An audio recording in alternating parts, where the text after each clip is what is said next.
হরে কৃষ্ণ। কেমন আছেন সবাই? আশা করি সবাই ভালো আছেন, ভালো থাকুন, সুস্থ থাকুন। আমি আজকে আপনাদের কাছে বলবো অষ্টবক্র গীতার অধ্যায় 2 পাঠ 21। খুবই দুর্লভ এই জ্ঞান, খুব মন দিয়ে শুনবেন আপনারা। আমি প্রত্যেক রাত্রি 8টার পরে এই অষ্টবক্র গীতার কথা বলে যাচ্ছি। অষ্টবক্রের কথা এসেছিল মহাভারতের থেকে, যখন লোমশ ঋষি শ্বেতকেতুর আশ্রমে যান, সেখান থেকে অষ্টবক্রের কথা এসছে। তাই অষ্টবক্রের সম্বন্ধে সমস্ত তথ্য আমি আপনাদের কাছে দিয়ে আমি পুনরায় আবার মহাভারতে ফিরে যাব। তা আজকে সেই অষ্টবক্র গীতা, চলুন শুরু করি। অষ্টবক্র মুনি বললেন, এই বিশ্ব ভ্রান্তি মাত্র, বাস্তবে এই বিশ্ব কিছুই নাই। যে একমাত্র এমন ভাবে যে পুরো বিশ্বজগৎ আর নিজেকে সে এমন ভাবে দেখবে, তবে তার কোনো বাসনাই আর থাকবে না। সম্পূর্ণ সেই বাসনা সমস্ত কিছু নষ্ট হয়ে যায়। তখন তার এক এমন স্ফূর্তি আসে যা সে কখনো আগে অনুভবই করেনি। তখন সে কখনো কারো সমান হতেই চায় না, কারো সঙ্গে নিজের কোনো তুলনাও করে না, বা কারো মতো সে চলতেও চায় না। এই বিশ্ব সংসার সম্পূর্ণ একটি, অর্থাৎ যা কিছু আছে সব একই। তবে আমি কেন আলাদা হব, কিংবা তুমি কেন আলাদা হবে? তবে কিসের বন্ধন আর বা কিসেরই বা মোক্ষ? অর্থাৎ বন্ধন থাকলেই কি আর না থাকলেই কি? তাহলে মোক্ষ কিসের? কার কাছ থেকে মোক্ষ? আমি এই বিশ্ব জগতের একটি অংশ, আর এই জগৎ আমার, আর আমার কিছুই নাই। তবে মোক্ষ কিসের? তুমি কৃতার্থ বোধ করো যে তুমি চিৎ স্বরূপ। তুমি সংকল্প বিকল্প দ্বারাই নিজের চিত্ত শুদ্ধ করো না। তুমি সংকল্প বিকল্প দ্বারা নিজের চিত্তকে শুদ্ধ করো না। যেমন রোগ হওয়ার পরে তা আবার উপশম হলে মনে যে স্ফূর্তি আসে, ঠিক তদ্রূপ হয়ে শান্ত হয়ে যাও। তার মানে অষ্টবক্র মুনি কি সুন্দর বললেন, রোগ হওয়ার পরে আমাদের শরীরে তো আমরা খুব কষ্টে থাকি, সেই রোগ যখন সেরে যায় আমাদের মনের মতো একটা আলাদা স্ফূর্তি এসে যায়। তদ্রূপ হয়ে যাও আর নিজের আনন্দ স্বরূপ আত্মাতে সুখপূর্বক থাকো। তুমি কখনো কোথাও কারো কোনো ধ্যান করোই না, কখনো কোনো কিছুর বন্ধন অথবা যে তোমার প্রিয় তাকেও তুমি তোমার হৃদয়ে ধারণ করো না। তুমি নিত্য মুক্ত আত্মা, তবে বিচার করে কি করবে? হে বৎস, তুমি যত ইচ্ছা তত শাস্ত্র অধ্যয়ন করো কিংবা শোনো, কিন্তু যত অধ্যয়ন তুমি করছো, যত জ্ঞানের কথা তুমি শুনছো, যতক্ষণ না তুমি এই সমস্ত কিছু ভুলে না যাবে ততদিন তোমার নিজের স্বরূপে তুমি স্থির হতে পারবে না। অর্থাৎ খুব মন দিয়ে শুনবেন সনাতনী ভাই বোনেরা। এখানে অষ্টবক্র মুনি কি বলতে চাইলেন ভাবুন। শাস্ত্র অধ্যয়ন মানে যা মনের বন্ধনে রয়েছে, আবার শ্রবণ মানে যা কর্ণের বন্ধনে রয়েছে। অষ্টবক্র মুনি এখানে খুব উচ্চমানের কথা বলছেন, প্রত্যেকটা কথাই তার খুবই উচ্চমানের। শ্রবণ মানে কর্ণের বন্ধনে রয়েছে, মানে এসব কিছু আমাদের কোনো না কোনো ইন্দ্রিয়র বন্ধনে রয়েছে। আর অষ্টাবক্র এটাই বোঝালেন যে কোনো বন্ধনে থাকলে হবে না, বন্ধন মুক্ত হতে হবে। আমরা যদি শুনেই সেটাও কর্ণের সঙ্গে বন্ধন হয়ে রয়েছে, আবার যদি পড়ি সেটা জিভের সঙ্গে বন্ধন হয়ে রয়েছে, দেখি সেটা চোখের সঙ্গে বন্ধন হয়ে রয়েছে। তাই এই সব কিছুকে ভুলে যেতে হবে, তবেই নিজের স্বরূপে হতে পারা যাবে, নিজের স্বরূপে স্থির হতে পারা যাবে। আর তা না হলে নিজের স্বরূপে স্থির হওয়া যাবে না। মানে সমস্ত কিছু থেকে মুক্ত হতে হবে। আর যদি মনের মধ্যে বিচার আসতে থাকে, একের পর এক দ্বন্দ্ব আসতে থাকে, আর তা যদি পার্থক্য সৃষ্টি হয়ে যায় এবং সমস্ত কিছু আমরা আলাদা আলাদাভাবে দেখতে থাকি, আলাদা আলাদা আকারের দৃশ্যমান হতে থাকে, আর অষ্টবক্র মুনি এখানেই বললেন মনের মধ্যে কোনো পার্থক্য থাকলেও হবে না। হরে কৃষ্ণ। তারপর, হে বিবেক, তুমি ভোগ করো, কর্ম করো, সমাধি করো, যা তুমি সুখ শান্তির জন্য করছো তা কি এসব করে আসলেই তুমি শান্তি লাভ করেছ?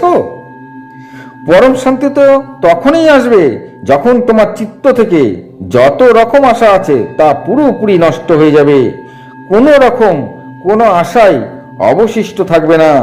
তখনই তুমি পরম সুখ অনুভব করবে। নানা অভ্যাস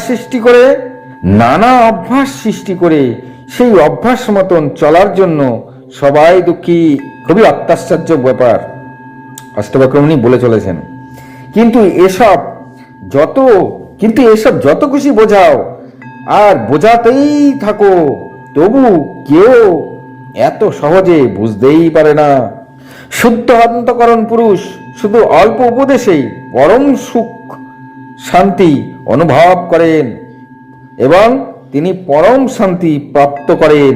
অর্থাৎ ভোলা ভালা যে ব্যক্তি অল্প করে বুঝালেও সে সহজেই বুঝে যায় আর তাতে তিনি সুখী এবং সন্তুষ্ট হন। কিন্তু যারা অতি চালাক তাদের বারবার বুঝাও, তাদের নানা জিজ্ঞাসা থেকেই যায় আর তার জন্য সুখ শান্তি তো পাই না, উল্টে যে সবকিছু জেনেও সেই পূর্বের নাই সেই চালাক ব্যক্তি চলতে থাকে। মানে যারা খুবই চালাক তারা নানান রকম খুঁত ধরতে থাকে আর কি, এবং সেই সম্বন্ধে তিনি সবকিছু জানেন, জেনেও তারপরেও সে পূর্বের ন্যায় চলতে থাকেন আর তাতে তার মনের মধ্যে দ্বন্দ্ব চলতে থাকে, অশান্তি চলতে থাকে এবং তিনি মুক্ত হতে পারেন না। কর্ম ভোগ ও বন্ধন যা ছিল তা তিনি পরিবর্তনও করেন না, যার জন্য তিনি সব জেনেও দুঃখকেই বেছে নেন। মানে সব জেনেও যে পূর্বের ন্যায় চলেন, মানে দুঃখকেই তিনি বেছে নিলেন। হরে কৃষ্ণ। যে মহাপুরুষ চোখ খুলে একরকম দেখে আর চোখ বন্ধ করে অন্য কিছু দেখে, অর্থাৎ এক কথায় চোখ খোলা আর বন্ধতে পার্থক্য রাখে, ওই অল্প শিরোমণি ওতেই সুখ খুঁজে বেড়ান আর অন্য কিছুতে তিনি সুখ দেখতে পান না। অর্থাৎ যিনি দিনরাত কর্ম করে যাচ্ছেন তিনি তাতেই সুখ খুঁজে নিচ্ছেন। আসলে পরম সুখ কিসে তা তো তিনি খুঁজতে চান না, তাতেই তিনি সন্তুষ্ট থাকেন। আর ঠিক তাদেরই বা এইসব ব্যক্তির মনে কিছু একটা ব্যাপার সবসময় চলতে থাকে। ঠিক ওইটা এখানে কি বলছে অষ্টবক্রমণী, ঠিক ওই রকম ব্যক্তিদেরই মনের মধ্যে সবসময় কিছু একটা না কিছু দ্বন্দ্ব চলতেই থাকে, যে আমি করছি, আমি সেই করেছি। আর কিন্তু যে ব্যক্তির মনে কখনোই কোনো দ্বন্দ্ব থাকে না যে আমি কি করেছি আর কি করিনি, তারই ধন অর্থ কাম মোক্ষ এই চার পুরুষত্ব থেকে সম্পূর্ণ নিরপেক্ষ হয়ে যায়।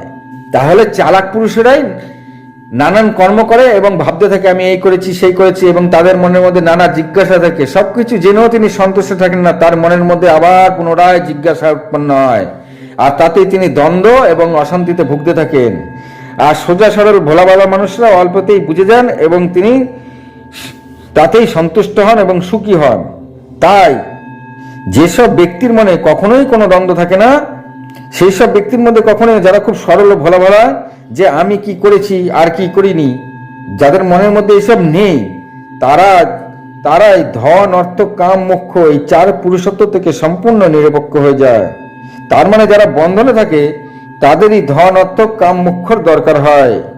আর এদিকে বিরক্ত পুরুষ বিষয় নিয়ে দেশ করতেই থাকে, আর রাগী পুরুষ বিষয়ের জন্য নানা চেষ্টা চরিত্র করতে থাকে। অর্থাৎ যার অনেক বিষয় আছে তিনি তার বিষয় নিয়ে অহংকার করতেই থাকেন, মানে আমার এই আছে আমার সেই আছে। আর যার কোনো বিষয় নাই বা কম আছে সে সর্বদা তা পাবার জন্য নানানভাবে চেষ্টা করতে থাকে। কিন্তু যে পুরুষ ভাব ও ত্যাগ থেকে রহিত হয়ে আছেন ওই ব্যক্তি না কোনো কিছুতে বিরক্ত বোধ করেন, না তিনি রাগী হন, অর্থাৎ না কিছু থাকার ইচ্ছা করেন না, আবার থাকলে পরে তার ত্যাগ করারও ইচ্ছা তার মধ্যে থাকে না। স্পৃহার আশ্রয় দশা সদা সর্বদা অবিবেক হয়ে থাকে। এই রকম যতক্ষণ থাকে ততক্ষণ কি গ্রহণ করতে হবে আর কি ত্যাগ করতে হবে, এই রকম নানা ভেদ সৃষ্টি হতে থাকে। এটাই সংসারের রূপ। বৃক্ষের অঙ্কুর হয়ে থাকে, প্রবৃত্তি থেকে রাগ আর এর সৃষ্টি হতে থাকে, আর নির্বৃত্তি থেকে দেশের সৃষ্টি হতে থাকে। কিন্তু যার বিবেক আছে সেই পুরুষ বালকের মতন সরল ও মনে কোনো বালকের মতন সরল হয়ে থাকে আর মনে কোনো দ্বন্দ্ব রাখে না। আর এই জন্যই সে যখন যেমন তখন তেমন হয়ে থাকেন। অর্থাৎ প্রবৃত্তি ও নির্বৃত্তি এই দুই রকমের কাছে একইভাবে দৃশ্যমান হয়ে থাকে বা তিনি দেখে থাকেন। আর সমস্ত প্রবৃত্তি হোক বা নিবৃত্তি, এই ধন থাকুক আর না থাকুক, সমস্ত কিছুকেই তার কাছে সমান হয়ে থাকে। অর্থাৎ যার কোনো মনে কোনো বিভেদ থাকেই না, মানে মনের মধ্যেই কোনো বিভেদ থাকে না, যা পেল তাতেই সন্তুষ্ট বা খুশি, তার কোনো আর ইচ্ছা নেই অন্য কিছু পাবার, এমন পুরুষও এই বিশ্বজগতে বিরল। এরম পুরুষরা যারা, তারাই পরম সুখ অনুভব করে থাকেন। হরে কৃষ্ণ হরে কৃষ্ণ। আজ এই পর্যন্তই। ভালো লাগলে লাইক কমেন্ট শেয়ার করুন, আরো 10 জনকে হিন্দুকে শোনার ব্যবস্থা করে দিন। এই অষ্টাবক্র গীতার যে দুর্লভ জ্ঞান সেগুলো আমি আপনাকে দিয়ে যাচ্ছি। কালকেও রাত্রি 8টার পরে আমি আবার দিয়ে যাব নতুন করে পরবর্তী ভিডিও। আজ এই পর্যন্তই। ভালো থাকুন, সুস্থ থাকুন, নমস্কার।